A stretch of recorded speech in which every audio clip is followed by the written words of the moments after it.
What's up, everybody? Welcome back to the College Loop Podcast, episode 70 of the College Loop Podcast. I'm Dylan Larck, at You Build the Tank on Twitter. It's just me today. Everyone else has been pretty busy with work, so I was the only one available. So, without further ado, let's get right into it. Talking about football, and the SEC has announced that the 2024 schedule is going to be a little bit different than normal. For starters, there's going to be no divisions, no East or West, no pods, no nothing. When Texas and Oklahoma join the SEC, there's going to be no holds barred. First two teams in the conference are going to the SEC championship, and I guess if you look back at it last year, I think it would have been Tennessee, Georgia, who would have been playing in the SEC championship instead of LSU, Georgia, or there's a chance that like West former West teams could not even be in the championship, let alone it could also be two West teams that are in the championship. And a couple other rules that have been established is they're gonna keep the 8 game schedule. There was talks for a 9 game SEC conference schedule, but they're gonna keep it at 8.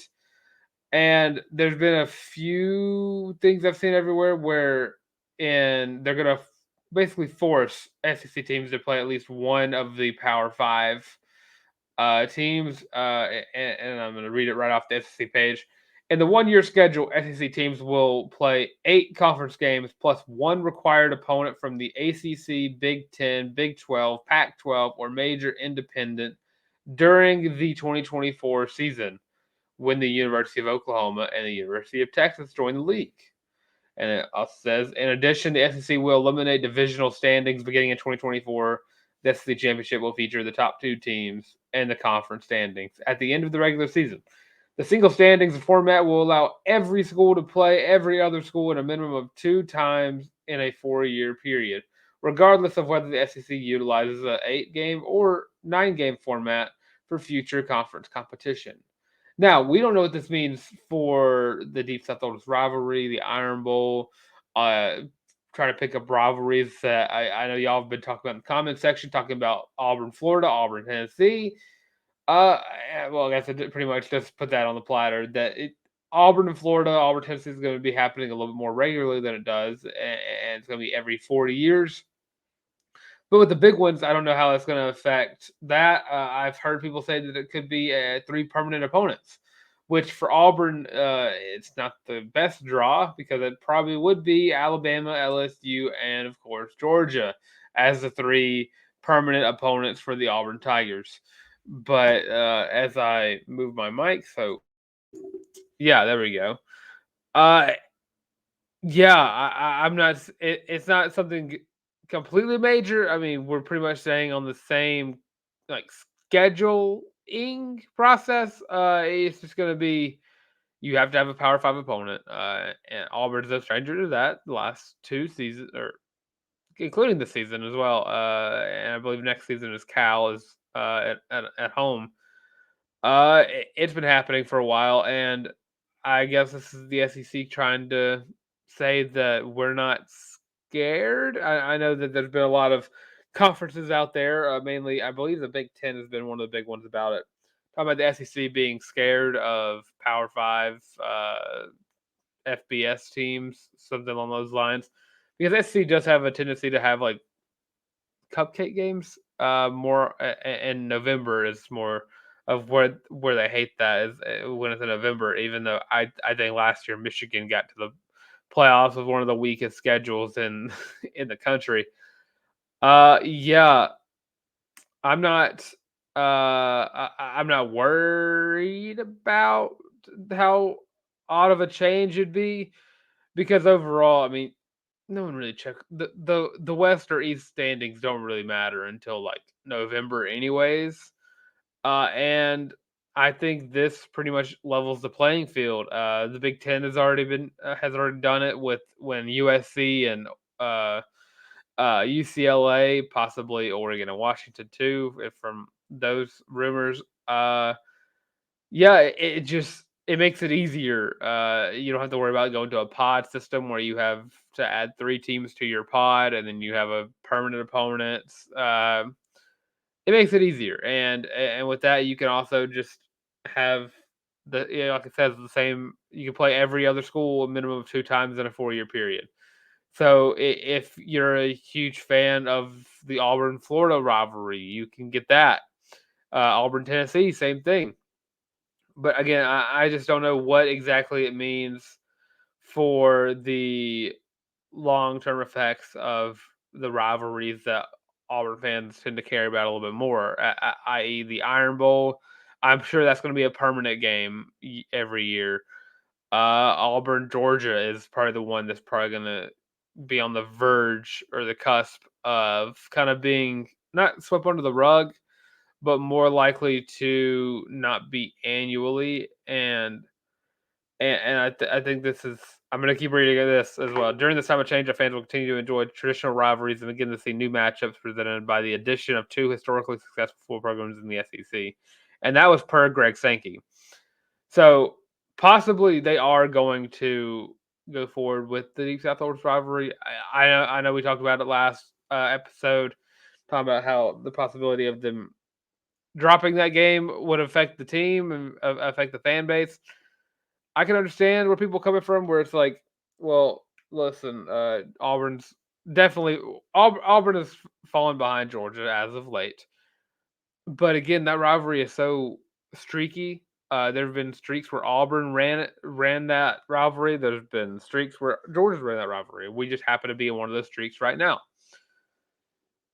I would love to go more in depth on it. I just don't know a complete like excuse me, the complete story behind it. I just know that there's just going to be no division standings in 2024 and 8-game conference schedule with the fact you have to schedule one P5 or major independent team, which I guess would be along the lines of Notre Dame. I think Notre Dame is probably the only major independent team left in in in the world, really. Because I believe BYU is now joining the Big 12.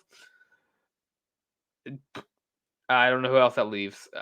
So that's basically ACC, Big 10, Big 12, Pac 12, or Notre Dame during the 2024 season. But yeah, this is just the changes you're going through while adding 2 teams like Oklahoma and Texas. Now, to continue my football conversation, I'm going to rank, just to make some time here, my top 5 most impactful freshmen coming into the 2023 season. And this doesn't mean I'm like who's going to start at any given position. Some of these guys I think could start. It's more of guys who I think if they were to, they can come in and play meaningful snaps for the Auburn Tigers. And starting number 5, I have Darren Reed, defensive lineman, 4-star, 21st in his position from Columbus, Georgia. Uh, he's probably it was really hard to get this list started at 5 because the top 4 are all like set in stone, definitely going to make a difference on this team. But Darren Reed has uh, has a lot of potential as well.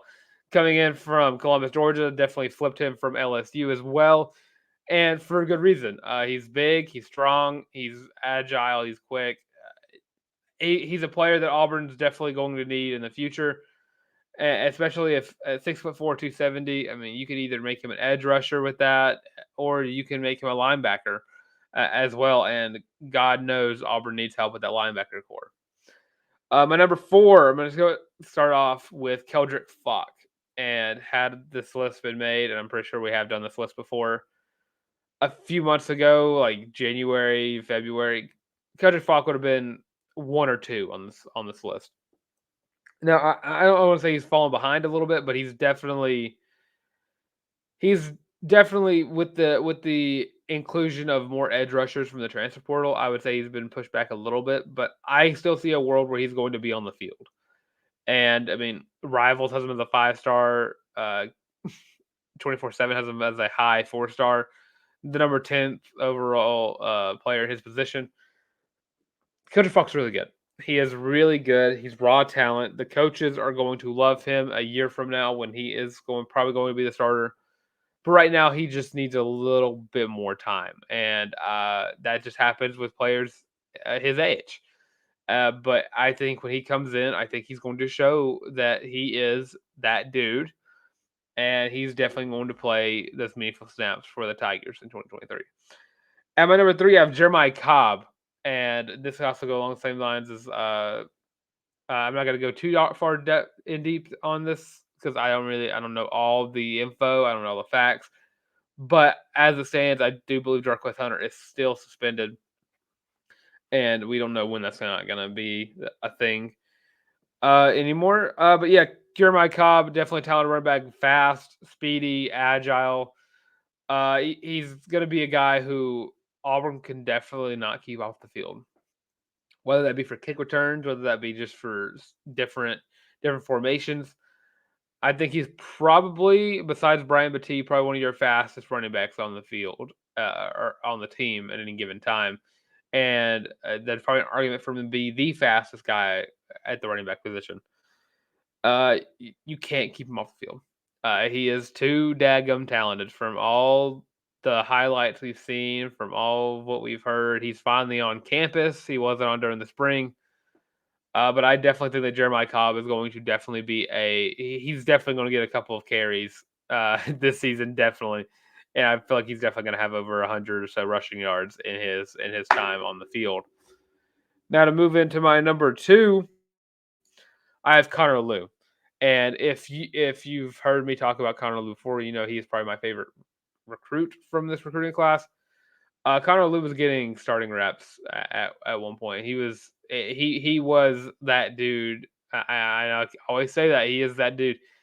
Connor Lew was a dog at the offensive line, and he was a lowly rated 4-star. And that's not anything against him. That is against the people rating him.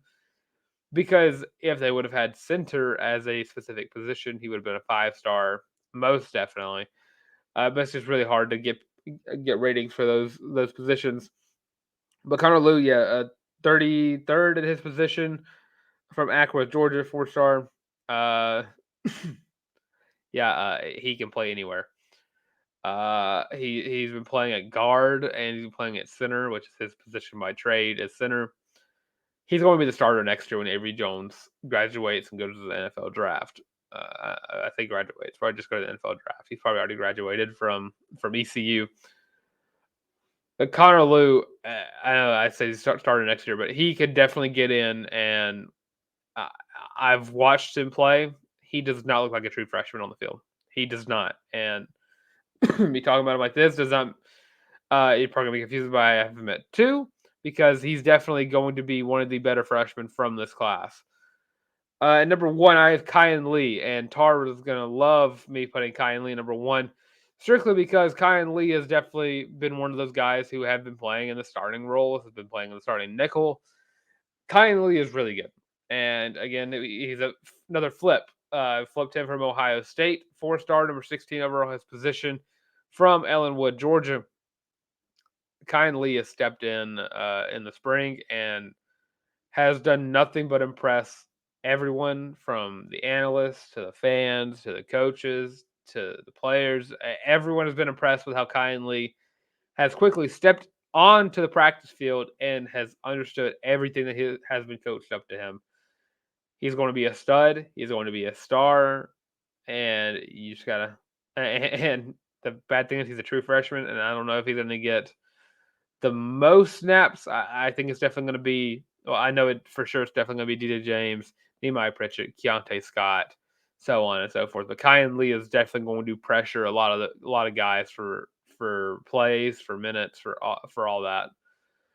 And yeah, with that, I'm going to move on. There's not been a lot of basketball news around ever since the withdrawal period has ended after Jay Will and Dylan Cardwell and Janai Broom are all returning, and Auburn lost a few guys to the portal, either to the draft or back to their original schools. We're still waiting for maybe a couple guys to be picked up, maybe or something along those lines, because I think Auburn still has I think it's 2 scholarship spots left. So still wondering how that's going to pan out. But just to move straight into baseball, just because that's going to be a more depressing topic. Auburn hosted a regional this past weekend and we're as quickly as it happened, we're very quickly taken out of it. Yeah, Auburn got swept in their own regional, which left a lot of people to poke fun at the fact that maybe Auburn didn't deserve it. With how hot Auburn was playing, they definitely earned that region spot, and people were saying it's biased because Auburn's AD is on the chair. That makes sense because I'm pretty sure if it's not, I could be wrong. I could be wrong about how it is, but I think more than one person has that decision. So get to look through the games. On Friday, Auburn played UPenn, where they lost in 11 innings, 6-3, in a game where Auburn just could not hit the daggum ball. Auburn had 4 hits on 3 runs, while Penn had 11 hits on 6 runs. And I think this weekend, if anything, showed the weakness of Auburn's baseball team, which is the pitchers, the pitching. Everyone who could possibly go on the mound. And it doesn't help the fact that I'm about to talk about it in a little bit when I get to the Southern Miss game. But Will Cannon, he came in to close the game out, and he definitely should have been taken off. There was a game earlier this season where I'm blanking to remember what it was, where basically the same thing that happened against Penn happened to Auburn, has happened before, where you put in Will Cannon to close out the game, and it's not particularly his fault. He's a closer. He was in for too long, and everything kind of broke down. Penn scored 3 runs in the 11th. Auburn just so cold on the bats, and I think Auburn with the 3 runs. I'm pretty sure that 2 of those were from getting walked. Yeah. And the 6th inning, Coop McMurray got walked with the bases loaded, and Bryson Ware scored. And then Birdie Moss got walked in the 8th inning, where Josh Hall was able to score. Auburn just could not hit the ball this weekend whatsoever. And I'm just going to go ahead and talk about the Southern Miss game for a little bit. Tommy Vale's worst game he's had in a hot minute this season. He gave up 5 runs, and they probably kept him in a little too long just because he's your best guy. So you trying to trust that a little bit, but good Lord, it was just not a good game from Tommy Vale.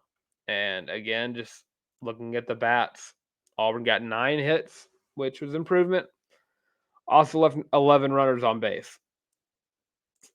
It just wasn't Auburn's weekend, and Auburn still hosted a regional back-to-back years where Auburn did host a regional and made it to the NCAA tournament when they weren't really supposed to. And with that, I mean, I would. People are kind of saying that the season's a failure. The season's this, the season's that. I don't understand that. If there's one thing that this season is, it is not a failure. This is a team that we were fully expecting to not perform well. We were not expecting Auburn to even go back in the regional hosting world this season because we and if you remember past episodes a couple months ago, I was ready. Tarr was ready to throw in the towel for this season, and this team just came together. And we don't know what happened. We don't know what was said to the team by Butch Thompson, but because again, say it to me, because good Lord, this team that should not have been there was there, and they were in their own stadium playing. And the thing about baseball is very hot or cold. The hottest teams tend to do the best, and Auburn got hot. And I was at the moment, I would say it was the right time. But Auburn started to cool off a little bit, and I think the SEC tournament probably did it in for them in terms of how cold they got later on. But it was a great season overall. You're going into next season with Chris Stanfield and Mike Irish going into their 2nd year on the Plains, and they have been outstanding. You're returning a lot. You're losing Bryson Ware, which Or I'm pretty sure you're gonna be losing Bryson Ware. You're losing Case and Howell. That sucks. But this team is coached by Butch Thompson, and what we've learned from this season is never count out a Butch Thompson team. And yeah, the season ended on a rough patch, but I don't think anyone can look at how the season started, how the season went, and watch how it ended and say that this season is a failure of a season. That is the most ridiculous thing I've ever heard, because this season is far from that. I'm reiterating it. I was ready for Auburn just to throw in the towel. Just throw it in the towel. And one thing about next season, Joseph Gonzalez should be pretty daggum healthy after this season, unless of course he has the MLB draft, which we could see a couple guys go, and rightfully so. And yeah, and I'm just gonna keep pushing that point. If you think that this baseball season is a failure, I want you to go back through the schedule and see where Auburn was before the Mississippi State series. I just want you to go see where they were, because they were not first, they were not fifth in the SEC, they were not top 10 in the SEC. Auburn and Butch Thompson turned the entire baseball program around, finished fifth in the SEC, hosted a regional, and they just were cold. And that's all that happened. But yeah, I'm Dylan Larck at your boy the Tank on Twitter. If you want to follow us on social media, you got us on Twitter, TikTok, Instagram, Facebook. But again, no MySpace. Get us to 1,000 subs. We're beginning a MySpace. And of course, follow us on TikTok as well, or follow us here as well. Like, comment, and subscribe on the YouTube, because if you do, and about I believe 30 subs, I think I'm gonna go look at that as I'm recording it. Yeah, 30 subs exactly. Daniel has to embarrass himself on TikTok up next. So yeah, and if you, of course, you want to listen to the podcast, you have some Spotify, Apple Podcasts, Google Podcasts, and Amazon Music. Well, and with all that being said, it's been the College Loop Podcast.